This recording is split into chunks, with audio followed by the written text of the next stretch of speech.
ছাত্র অধিকার পরিষদ, যুব অধিকার পরিষদ, শ্রমিক অধিকার পরিষদ সারা দেশে তাদের কাজকর্ম বিস্তৃত করে যাচ্ছে। আপনারা যদি আমাদের সংগঠনগুলোতে যুক্ত হতে চান, ইতিমধ্যেই আশা করি সোশ্যাল মিডিয়ার বদৌলতে আপনারা আমাদের বেশ কিছু নেতাকর্মীকে চেনেন।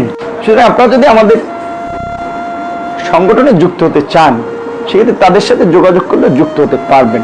নোয়াখালীতে আমাদের ছাত্র অধিকার পরিষদের আহ্বায়ক, সংগ্রামী ছাত্র নেতা, বারবার নির্যাতিত ছাত্র নেতা, আপসীন ছাত্র নেতা আব্দুল জাহের, পটুয়াখালীর হাজী দানেশ বিজ্ঞান ও প্রযুক্তি বিশ্ববিদ্যালয়ের ছাত্র নেতা, পটুয়াখালীর সন্তান এবং পুরো জেলার সমন্বয়ক শহীদুল ইসলাম ফাহিম, দিনাজপুরের আকরামুল হক, আপনার ব্রাহ্মণবাড়িয়ার জুয়েল মাহমুদ, আশরাফুল আলম টপু, আপনার চট্টগ্রামের আমাদের জসিম, যশোরে আমাদের আশিক মৌ, তারপর জুবায়ের ভাই, আরিফ ভাই, অনেকই রয়েছে।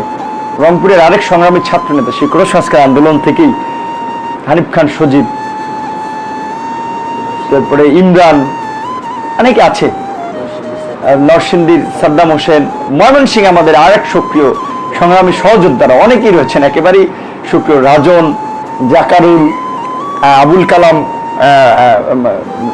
আবুল বাসার ভাই, অনেকেই রয়েছেন।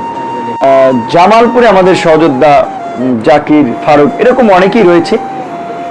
আর সর্বশেষ যেটা আমাদের সাংগঠনিক প্রক্রিয়া হচ্ছে যে বাংলাদেশ গণ অধিকার পরিষদ